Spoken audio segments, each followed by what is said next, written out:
Hello everyone. विश्व का प्रादेशिक भूगोल रीजनल ज्योग्राफी ऑफ वर्ल्ड में आज हम पढ़ेंगे उत्तरी अमेरिका की भू संरचना। उत्तरी अमेरिका महाद्वीप का संरचनात्मक स्वरूप अर्थात उसकी भूगर्भिक बनावट अत्यधिक जटिल और विविधता युक्त है, यानी उसमें विभिन्नताएं मिलती हैं। विभिन्न भूगर्भिक युगों में हुए ऋतु प्रहार यानी अलग अलग ऋतुएं, अपरदन तथा भूगर्भिक हलचलों के फलस्वरूप उत्तरी अमेरिका महाद्वीप का वर्तमान संरचनात्मक स्वरूप अस्तित्व में आया है। भूगर्भिक दृष्टि से उत्तरी अमेरिका को 4 प्रदेशों में विभक्त किया जा सकता है। सबसे पहले है कैनेडियन अथवा लॉरेंशियन शिल्ड, उसके बाद अपलेशियन पर्वत तंत्र अथवा पूर्वी भाग, उसके बाद पश्चिमी उच्च प्रदेश या जिसको पश्चिमी कार्डिलेरा भी कहते हैं, और अगला है मध्यवर्ती मैदान। तो सबसे पहले कैनेडियन अथवा लॉरेंशियन शिल्ड, ये उत्तरी अमेरिका महाद्वीप का एक स्थिर तथा सर्वाधिक प्राचीन भाग है। सबसे पुराना और स्थिर है ये, यानी ये इसका निर्माण पूर्ण हो चुका है। इसे लॉरेंशियन दृढ़ भूखंड के नाम से भी जाना जाता है। महाद्वीप के उत्तर पूर्व में स्थित जो ये कैनेडियन शिल्ड है, ये प्राचीन चट्टानों से निर्मित है। इस भूखंड का जो ढाल है वो उत्तर की ओर है तथा इसकी जो औसत ऊंचाई है कहीं भी 300 मीटर से ज़्यादा नहीं है। प्री कैम्ब्रियन चट्टानों से निर्मित ये जो दृढ़ कठोर भूखंड है, ये लगभग 4 बिलियन वर्ष पुराना है। ये जो शिल्ड है धात्विक खनिजों की दृष्टि से बहुत धनी है। इस भूखंड का अधिकांश जो भाग है वो कहाँ पर है? कनाडा में। संयुक्त राज्य अमेरिका में इसका विस्तार सिर्फ सुपीरियर जो झील है उसके दक्षिण की ओर तथा एडिरोंडक जो पर्वत हैं उनके पास मिलता है।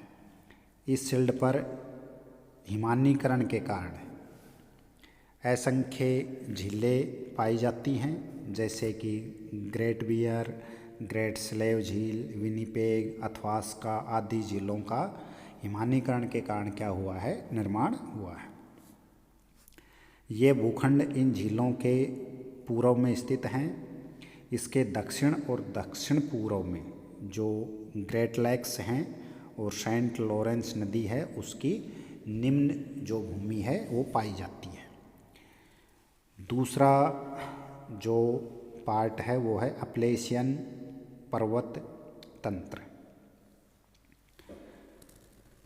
अपलेशियन पर्वत जो तंत्र है उसका विस्तार उत्तरी अमेरिका के पूर्वी भाग में उत्तर की ओर न्यू फाउंडलैंड से दक्षिण की ओर फ्लोरिडा राज्य के उत्तर तक है। इस पर्वत का निर्माण, अपलेशियन पर्वत का निर्माण जो हर्षियन भूसंचलन के फलस्वरूप हुआ है। अपलेशियन पर्वत 4 अपरदन चक्रों से गुजर चुका है। कितने अपरदन चक्रों से? 4। इस पर्वत तंत्र की अधिकतम जो ऊंचाई है वो 2100 मीटर है। संरचना की दृष्टि से ये प्रदेश बड़ा जटिल है, भूमि विषम है। इन पर्वतीय क्षेत्रों में कोयले के विपुल भंडार पाए जाते हैं। भू संरचना के आधार पर जो ये अपलेशियन पर्वत तंत्र है इसके 3 मुख्य विभाग हैं। सबसे पहले पूर्वी भाग, इसे प्राचीन अपलेशियन के नाम से भी जाना जाता है। ये ट्रायसिक निम्न भूमि द्वारा उत्तरी तथा दक्षिणी 2 क्षेत्रों में विभक्त है। नवीन अपलेशियन, इसका जो विस्तार है वो सेंट लॉरेंस निम्न भूमि, चैम्पलेन तथा हडसन की जो खाड़ी है वहाँ तक है। और तीसरा जो है वो है अपलेशियन पठार, इसका जो उत्तरी विस्तार है वो एल्गेनी पठार तथा दक्षिणी जो विस्तार है वो कम्बरलैंड के पठार के नाम से जाना जाता है। संयुक्त राज्य अमेरिका का जो अधिकांश कोयला उत्पादक क्षेत्र है वो अपलेशियन पर्वत के पश्चिमी भाग में स्थित है। तीसरा जो भाग है वो है पश्चिमी उच्च प्रदेश या जिसे कार्डिलेरा भी कहते हैं। ये जो उच्च प्रदेश है उत्तरी अमेरिका महाद्वीप के लगभग 1/3 से भी अधिक भाग में फैला हुआ है। महाद्वीप के पश्चिमी भाग में स्थित होने के कारण इसको क्या कहते हैं, पश्चिमी कार्डिलेरा कहते हैं। पश्चिमी कार्डिलेरा उत्तरी अमेरिका की नवीनतम पर्वत श्रृंखला है जिसका संबंध अल्पाइन पर्वत निर्माण युग से है। इसका जो निर्माण है वो अंतिम मेजोइक युग से टर्शरी काल तक विभिन्न भूगर्भिक युगों में हुआ है। इनके निर्माण के संबंध में ये कहा जाता है कि जब पैंजिया विखंडित होकर पूर्व से पश्चिम की ओर होने वाले दबाव के कारण जो प्रशांत महासागरीय पर्वत चक्र की श्रृंखलाओं का निर्माण हुआ था। इन पर्वत श्रृंखलाओं में उत्थान के साथ साथ भ्रंश की क्रियाएं तथा उद्गार जो हुए थे उनका भी योग था। इसी कारण जो अंतर पर्वतीय पठार तथा बेसिनों का यहाँ पर निर्माण हुआ था भ्रंश और उद्गार के कारण। ये जो पर्वतीय भाग है 3 लंबे समानांतर भागों में विभक्त है। सबसे जो पहला है वो क्या है, रॉकी पर्वतीय क्षेत्र। यह उत्तरी अमेरिका की नवीनतम मोड़दार यानी वलित पर्वत श्रेणी है जिसका निर्माण मेसोजोइक युग से प्रारंभ होकर टर्शरी काल तक विभिन्न भूगर्भिक हलचलों का परिणाम है। इनका विस्तार उत्तर पश्चिम में अलास्का प्रांत से लेकर दक्षिण में मैक्सिको तक है, रॉकी पर्वतीय क्षेत्र का। दूसरा जो अंतर पर्वतीय पठार है, इस पठार का विस्तार अलास्का से मैक्सिको तक रॉकी पर्वत श्रृंखला और पश्चिम तट के जो पहाड़ हैं उनके मध्य में है। यानी एक तरफ रॉकी पर्वत, दूसरी तरफ जो पश्चिम तट के पर्वत पहाड़ हैं उनके बीच में। कोलोराडो का पठार, बेसिन रेंज, कोलंबिया पठार इसी के भाग हैं। कोलंबिया का पठार लावा से निर्मित है जिसमें अनेक क्या हैं, सक्रिय ज्वालामुखी। तीसरा जो कार्डिलेरा का हिस्सा है वो है प्रशांत पर्वतीय क्षेत्र। प्रशांत तट की 2 समानांतर श्रेणियां पश्चिमी एवं पूर्वी भागों में विभाजित हैं। एक को 2 श्रेणियां हैं, एक को पश्चिमी कहते हैं, दूसरे को पूर्वी। पूर्वी पर्वत श्रेणी को अलास्का श्रेणी तथा पश्चिमी जो पर्वत श्रेणी है उसको तटीय श्रेणी कहा जाता है। और जो चौथा भाग है वो क्या है, मध्यवर्ती मैदान। ये मैदान आर्कटिक सागर से लेकर मैक्सिको की खाड़ी तक अपलेशियन और रॉकी पर्वतमाला के बीच में स्थित है। इसके पूर्व में कैनेडियन शील्ड, अपलेशियन, पश्चिम में प्रशांत उच्च भूमि है। ये भाग प्रारंभ में छिछला समुद्र था जो कालांतर में अपलेशियन और जो रॉकी पर्वतों के अपरदन से प्राप्त निक्षेपों अवसादों से भर गया और ऊपर उठकर मैदान में परिवर्तित हो गया।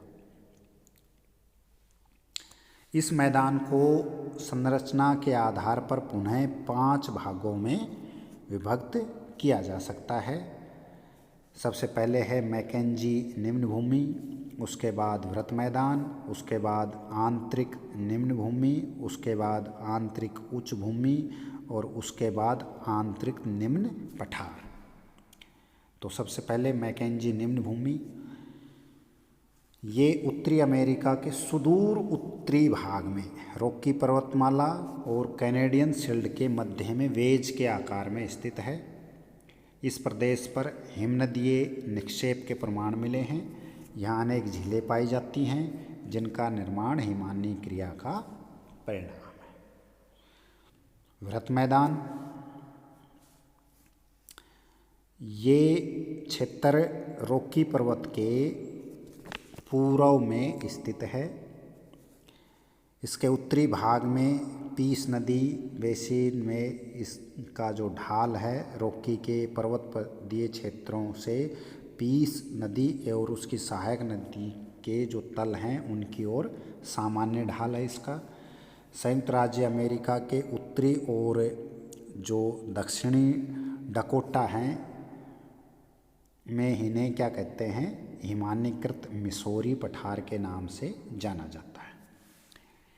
हिम चादर का विस्तार दक्षिण की ओर मिसौरी नदी तक था, इसलिए दक्षिण की ओर स्थित मैदान को पाइन रिज कगार तथा अहिमानीकृत पठार के रूप में जाना जाता है।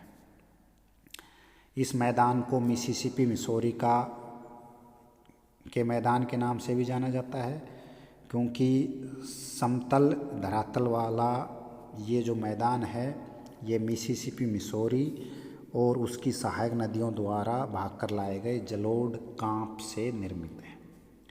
इस क्षेत्र में ब्लैक हिल्स के रूप में गुंबदाकार उभार मिलता है। दक्षिण की ओर पाइन का कटक का क्षेत्र है जो अहिमानीकृत मिसौरी पठार की सीमा को बनाता है।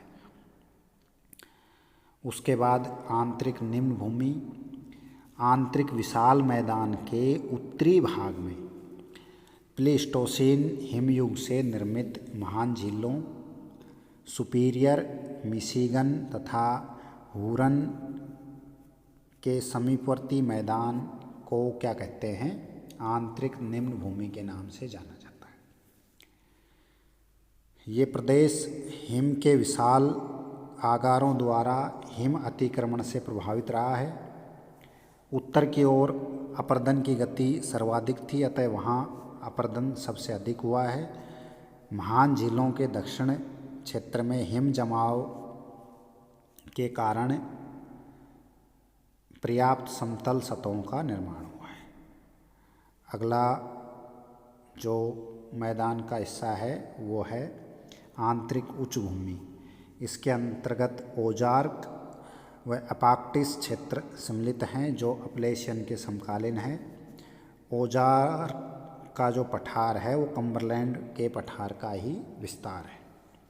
उसके बाद आंतरिक निम्न पठार, इस क्षेत्र के अंतर्गत केंटुकी तथा टेनेसी का असमतल क्षेत्र और कम्बरलैंड के पठार को सम्मिलित किया जाता है। इस क्षेत्र में नदी के अपरदन के कारण टेनेसी के नैशविले बेसिन तथा ब्लूग्रास बेसिनों का निर्माण हुआ है। तो ये था उत्तरी अमेरिका महाद्वीप की भू संरचना।